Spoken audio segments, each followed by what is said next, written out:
Hello and welcome back to my channel, or welcome to my channel. I am Danny and this is Goose, and Goose has decided to come do this video with us. I hope he stays. He's a sweet boy. Okay, so today we are going to talk about my March TBR, to be read, and I have 3 book club books that I need to read this month, so that's exciting. And I've picked a couple more. I didn't pick a big list because some months I read like 10 books and some months I only read a couple. So I'm hoping that I don't want to overwhelm myself. So I picked a bunch of books here, but I also have some other books over here. Let me move that as backups just in case I get through this pile first. But who knows? Okay, so let's get started. Let's start with I am a student of holistic nutrition through the Canadian School of Natural Nutrition, and this month I am on a course called Age Nutrition, and this is my textbook. So this is Healthy at 100, how you can at any age dramatically increase your lifespan and your health span, by John Robbins. And this one talks about, he explores the example of 4 very different cultures that have distinction of producing some of the world's healthiest and oldest people in the world. I already started this. This is a really good book. I can't wait to finish that. Okay, so the next book I'm going to read is The Writing Retreat by Julia Bartz. And this one is about Alex, and Alex has she's given up her dreams. She wanted to be a writer. She's given up. And then she's invited to this month-long writing retreat at the estate of a feminist horror writer, Rosa Vallow. Even the knowledge that Warren, her former best friend and current rival, is attending doesn't dampen her excitement. But when the attendees arrive, Rosa drops a bombshell. They must all complete the entire novel from scratch during the next month, and the author of the best one will receive a life-changing 7-figure publishing deal.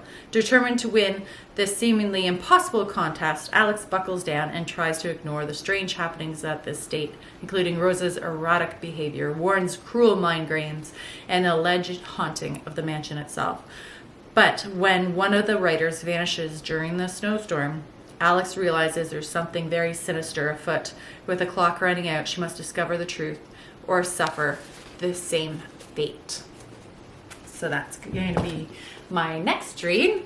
Okay, so my next book is The Villa by Rachel Hawkins. And this one I picked up, if you saw my last video, I picked it up. And I was so excited because I've been wanting to read this one for a while.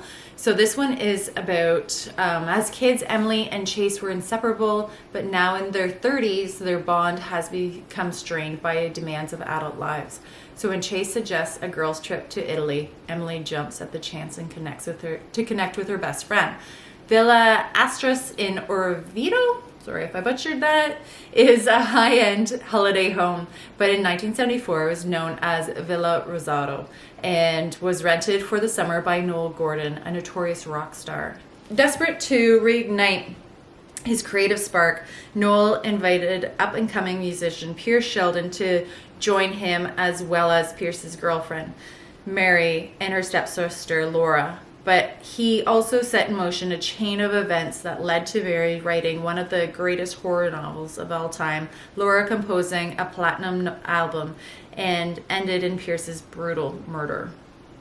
As Emily digs into the villa's complicated history, she begins to suspect there's more to the story of the fateful summer in 1974, that perhaps Pierce's murder wasn't just a tale of sex, drugs, and rock and roll gone wrong, but that something more sinister might have occurred, and that there might be clues hidden in the now iconic works of Mary and Laura left behind.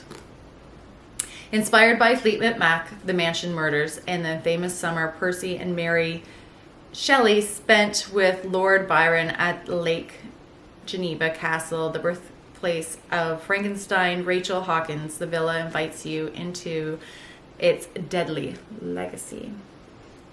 Okay, so the next book I'm going to read is The Last Moon Girls. I don't know if you can see that. By Barbara Davis. And this one is on the Kindle Unlimited.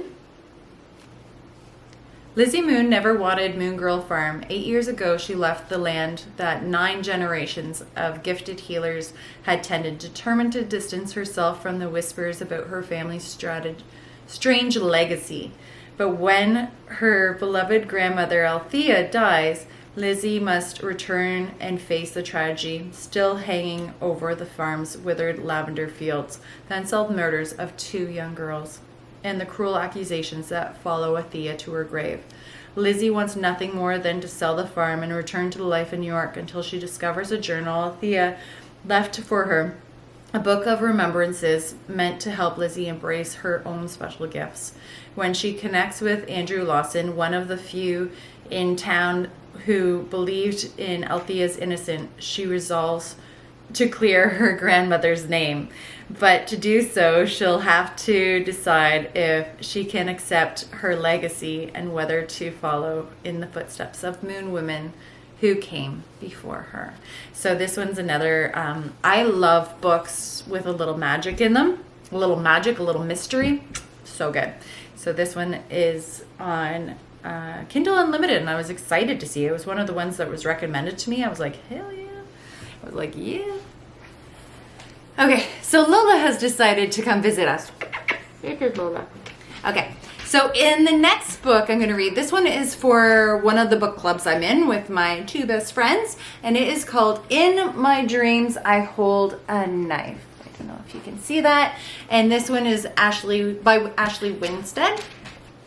So this one is about 6 friends, 1 college reunion, 1 unsolved murder. 10 years after graduation, Jessica Miller has been invited back to her university for a reunion, and she is obsessed with dazzling everyone with her beauty and success. This time, when they see her, it has to be perfect because she is perfect. Not the girl she was when she left campus, back when Heather Shelby's murder fractured everything, including the tight bond linked the 6 friends Jessica had been closest to since freshman year.